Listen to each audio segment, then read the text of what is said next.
Eslagan bo'lsangiz, buni ham yozib qo'ygan bo'lsangiz, endi keyingisi. Istalgan narsa, hodisa, voqea sizni qarorlaringizga nisbatan sizga qarshi chiqishlariga tayyor turing.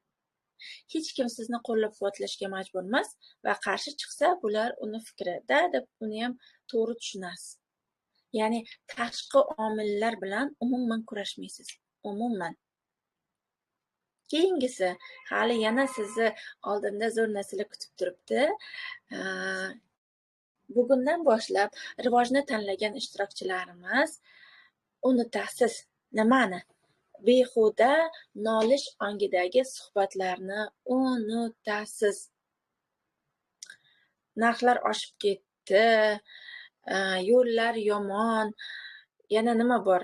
Oylik past, qaynonam unaqa, bu bunaqa nolish ongidagi suhbatlar boshlanadi-ku.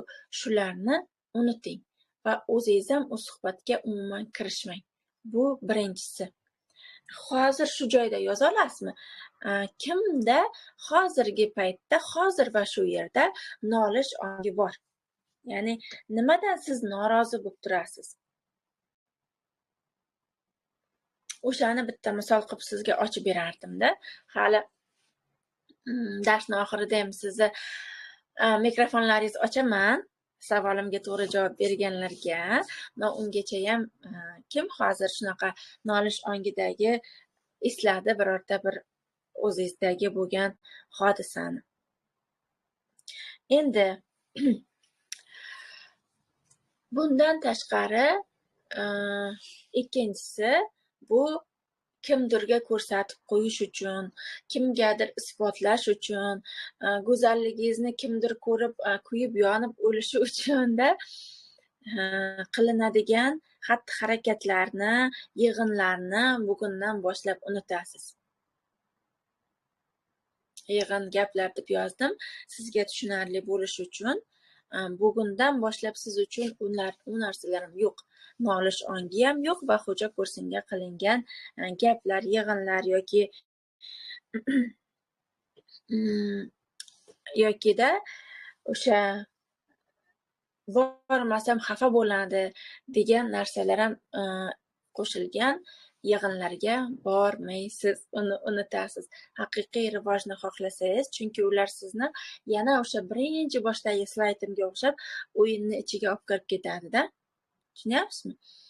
Keyingisi, maskali davralarni unuting. Masalan, maskali davralar qanaqa bo'ladi?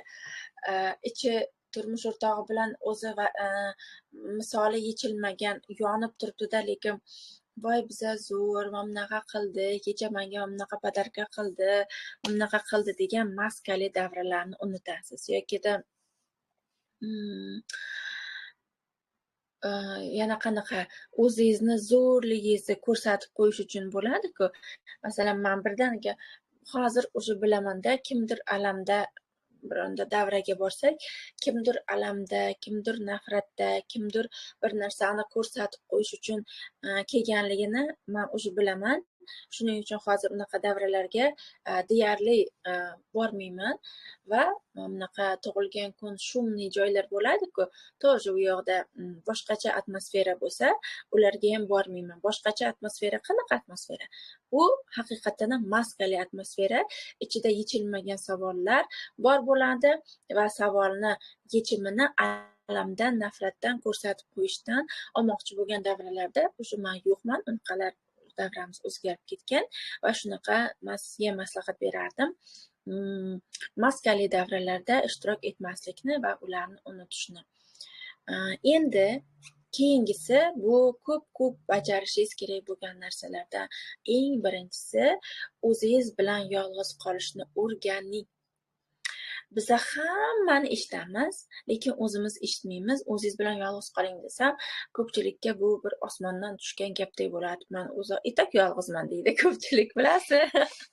Shu juda ham kuldiradi. Zulfiyanur, men etak yolg'izman-ku deydi-da. Yo'q. Tana yolg'izligi boshqa, ruhiy yolg'izlik boshqa va rivoj uchun yolg'iz qola olish, yolg'iz qolishni bilish boshqa. Va bu yolg'iz qolishda o'zingizni eshitish, asl xohishingiz nimaligini, ma'lum bir narsaga nima uchun erishmoqchisiz, bu xohish kimniki, aslida hozir biza nima xohlaymiz, bular mana shu savollarni o'ziga bera olish, o'ziga o'zi qiziq bo'la olish, bu faqatgina o'zingiz bilan yolg'iz qolishdan keyingina kelib chiqadigan etaplar. Etakman yolg'izman degan gapni ishlatmaysiz. Endi mana bunaqa demoqchi edimda, qarang.